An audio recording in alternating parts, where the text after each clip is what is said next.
Buksan mo to. Buksan mo to, ano ba? Kailangan mag-usap tayong dalawa. Buksan mo! Huwag kang umalis, mag-uusap tayo. Maria Jose, mahal, saan ka pupunta? Parang takot na takot ka. Ano nangyari? Ang totoo, hindi ko na alam ang aking gagawin. Anong nangyari sa'yo? Naparami yata ako nang nainom ng isang gabi at naumpog ako sa may pinto ng banyo. Sige, ihanda mo na ang gamit mo at pupunta tayo ng Zaki. Sasaki? Oo, may aayusin kasi ako negosyo doon at pwede mo ring dalawin ng tatay mo. Ayaw mo ba ang naisip ko? Oo, gusto ko yan. Sige na, sige na. Oo. Augusto, Bakit, sir? liga. Pakihanda mo na ang van, bilis. Opo, sir. Salamat. At... wag na. Mamaya ako na lang sasabihin sa'yo. Opo. Paula! Paula! Nakausap mo na ba si Itay? Hindi naman siya sumasagot. Gusto ni Alejandro pumunta sa Saki. Kailangan malaman niya. Pero kailangan natin humingi ng permiso. Permiso para saan? Permiso para tawagan si tatay. Sinabi ni Maria Jose na pumunta kami sa Saki. Ang totoo niyan, hindi pa namin siya nakakausap at hindi niya alam na buhay ka, Alejandro. Siguro kung ganun, kailangan nating ayusin ang sitwasyon. Ano nga ang numero? Pasensya na. Alam nyo kasi marami pa akong hindi maalala. Ano nga yung numero? Sabihin mo.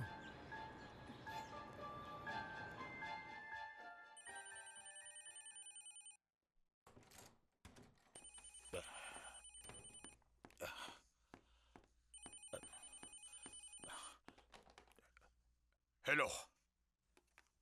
Magandang umaga. Pwede po makausap si Mr. Samaniego?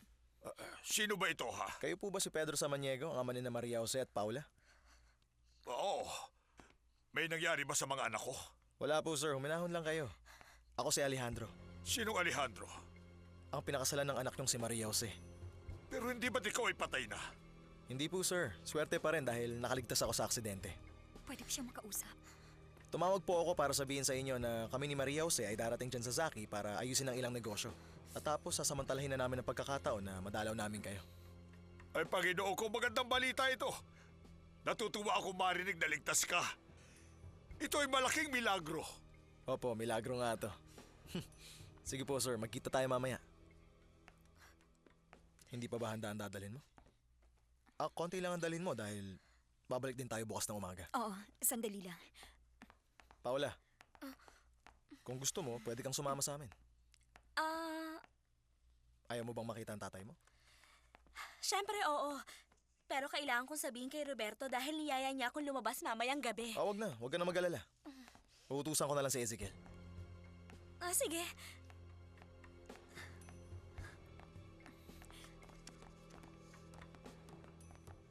Ezekiel, pakiusap ipaghanda mo ako ng damit. Alis ako ngayon pero babalik din ako bukas. Opo, senyorito. Nga pala Ezekiel, pakisabi mo rin kay Roberto na hindi sila pwedeng lumabas ni Paula mamayang gabi dahil isasama ko siya sa Cancun kasama ng asawa ko. Masusunod po, senyorito. Salamat Ezekiel. Kailangan nating sabihan si Itay. Dapat niyang malaman na nawala ang alaala ni Alejandro para hindi siya kabahan at saka mataranta. Oo, tama ka. Paano ka? Handa ka na ba? Hindi na kasi nandun pa naman ang lahat ng mga damit ko sa apartment. Makinig ka. Dapat ang isuot mo yung isa sa mga bagong damit mo na mukhang elegante. Hindi, ayokong kunin ng kahit ano doon. Ay ate, ang labo mo naman ha. Alam mo kung ako sa'yo, aalis ako at ipapakita ko kung anong meron ako. Hindi akin ang mga damit na yun. Ay, pero binili nila yon para sa'yo. Nakalimutan mo na ba? Hindi, binili yun ni Alejandro para sa babaeng akala niyang asawa niya. Hindi ako yun. Alam mo, para ka talagang isang probinsyana. Alam mo ba yon? Alam mo kung ano? Habang naiipit ka sa gulong ito, samantalahin mo lang na mag-enjoy. Sa maraming magagandang bagay at swerte na idinudulot nito sa'yo, sana maintindihan mo ko, matandang probinsyana.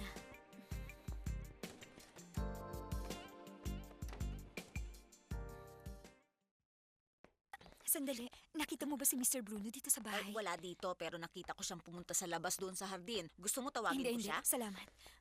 Sandali, mag-makeup lang ako, yun lang. Sinabi ng katulong na si Bruno ay nasa hardin. Hanapin mo siya, pakiusap. Pero bakit ko siya hahanapin? Anong bakit hahanapin? Tawagan niya si Itay, ipaliwanag niya ang pangyayari tungkol kay Alejandro na wala siyang maalala. Susubukan ko Okay. rin tawagan siya. Dali. Handa ka na ba? Oo, Halika na. oo.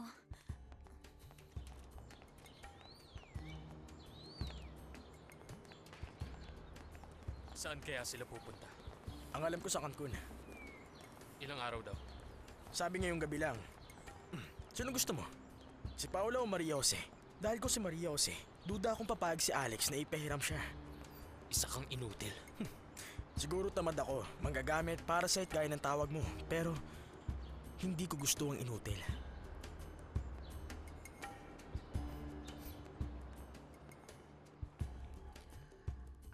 Nakita mo sila nung isang gabi? O anong nangyari? Ay, for God's sake, huwag mo sabihin nagandahan ka sa kanya. Alam mo, sa totoo lang, ang kapal niya. Oo naman, sigurado ako. Oo nga, kilala na namin siya. Maraming beses na rin siyang bumisita. Ang totoo, hindi namin siya ipinakilala sa'yo dahil kinahihiya namin siyang lahat dito sa bahay. Nakakahiya. Oo nga. O kahit kailan mo gusto, okay lang yun. See you. Mwah, mwah, mwah, mwah, mwah. Sino yun? Si Mauricio. Sabi niya nakita niya kagabi si Alex at ang babaeng yun na nagde-dinner sa restaurant. Hindi ba sinabi ko sa'yo na huwag kang magsalita ng masama tungkol sa hipag mo? Sasabihin ko ang gusto ko. Isa pa nakakahiya naman na paniwalaan ng mga tao na ang babaeng yun ay may class at elegante. Samantalang kitang-kita naman na ordinaryo lang siya. Mukha yatang interesado si Bruno sa magkapatid na yon. Kahit na hindi ko alam kung sino sa kanila ang tinatarget niya. Si Bruno may gusto sa mga babaeng yun? Hindi. Sa tingin ko, hindi. Ako alam ko. Isa pa. Lantaran na ipinapakita niya ang interes niya sa magkapatid na yon. Kung totoo yan, bakit gustong itago ni Bruno ang katotohanan? Siguro hindi lang maalala ni Alex yun na siyang nagpakilala sa kanila. Bakit hindi niya sinasabi? Yun ang gusto kong malaman. Walang kwenta yung sinasabi mo. O baka naman lasing ka na. Ito pala ang una sa araw na ito.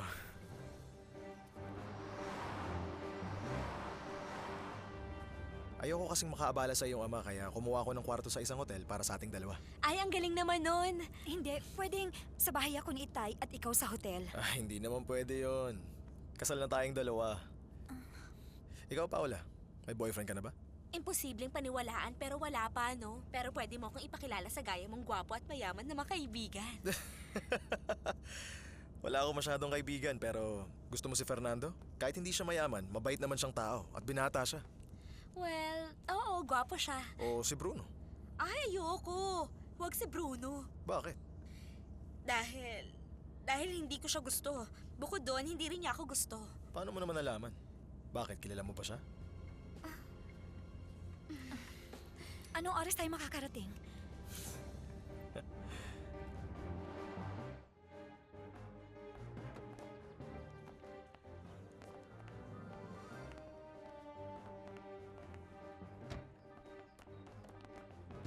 Liga. Iiwan ko lang ang gamit ko at aalis na tayo para pumunta sa tatay niyo. Kung gusto niyo, pwede na akong mauna sa inyo. Para masabi kong narito na kayo. Hindi na, huwag kang mauna. Sabay-sabay na tayong pupunta doon sa bahay niyo.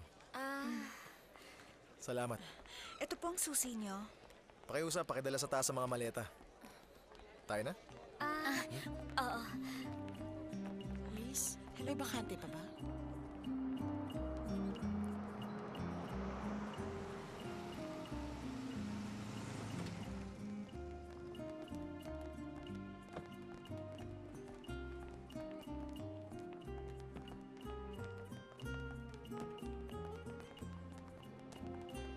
Sige po. Tatawagan na lang kita. Sige po. Halika.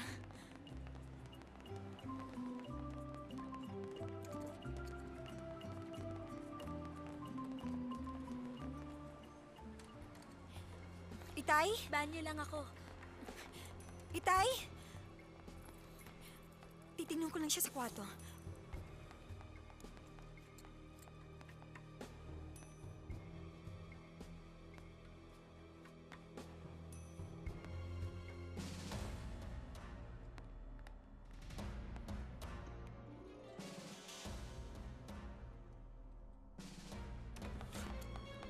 Wala siya dito. Kailan kinuha ang litratong to? Hindi ko maalala. Meron pa bang iba? Wala. Kung gano'n, nag-iisa lang to? Paano naman nangyaring hindi mo matandaan?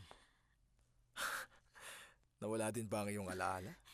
Hindi ko na ito matatagalan. At ayoko umiyak Maria tungkol sa... Jose! Itay! Maria! Itay! Kamusta po, Mr. Samaniego? Isang malaking milagro na nakaligtas si Alejandro. Pero pagkatapos sa aksidente nawala ang kanyang memorya at maaring hindi niya kayo matandaan. Nawala ang iyong memorya. Naku, nakakakilabot naman yan. Pero masaya ako na makita ka. Ako si Pedro. Wala ka bang natatandaan? Nakakamangha. Pero, halika, pasok ka, maupo ka pakiusap. Ang saya ko. Dapat tayong uminom dito. Ituring mong bahay ito. Maupo ka pakiusap. Meron akong alak dito eh. Nasaan ba yun? Saan ko ba nilagay yun?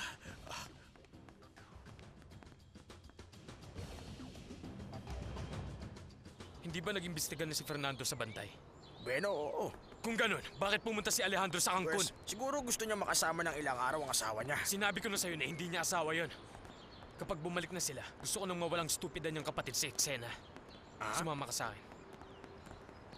Magandang hapon. Magandang hapon, senyora. Bueno, alis na po ako. Sir Bruno, senyora. Kumusta, anak? Mabuti. Totoo? Bakit nitong mga huling araw laging mainit ang ulo mo? Habang buhay na mainit ang ulo ko.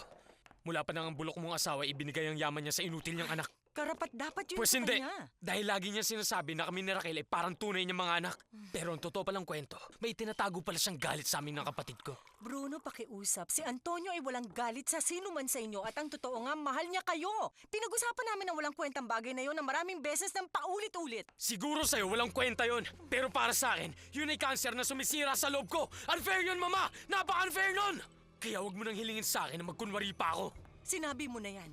Ang galit ay parang laso na iniinom natin at umaasa na may isang mamamatay o makalimot na lang tayo. Sana naisip mo yan na sabihin sa'yo ng matandang hipokrito na yun na iwan niya ang kapalaran natin sa awa ng kanya anak. Pero sa halip kasi na pilitin mo siya magbago ng isip, anong ginawa mo? Itinulak mo siya sa kamatayan. Nagsasawa na akong marinig ang akusasyon mong yan sa tuwing makakaramdam ka ng pagkadismaya at tuwing magagalit ka. Ang nangyari ay aksidente. Hindi mo alam na nagdurusa ako sa Kung nangyari. nagdurusa ka, nagdurusa din ako ngayon! Dapat kasi pinagtanggol mo kami, Mama. Kaming tunay ng mga anak mo. At hindi ang bulok na spoiled brat na yun na hindi kayang tumayo sa sariling paa.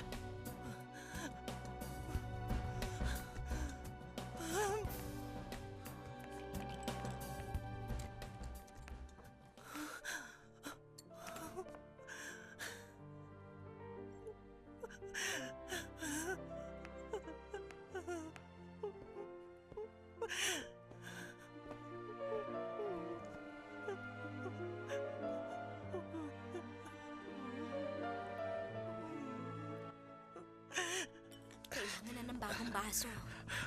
Paula, anak. Totoo ba sabi ng kapatid mo na nawala ang alaala ng asawa niya? Opo. Magkaganon man, biyaya pa rin na nakaligtas siya. Siyempre po. Totoo nga bang wala ka maalala?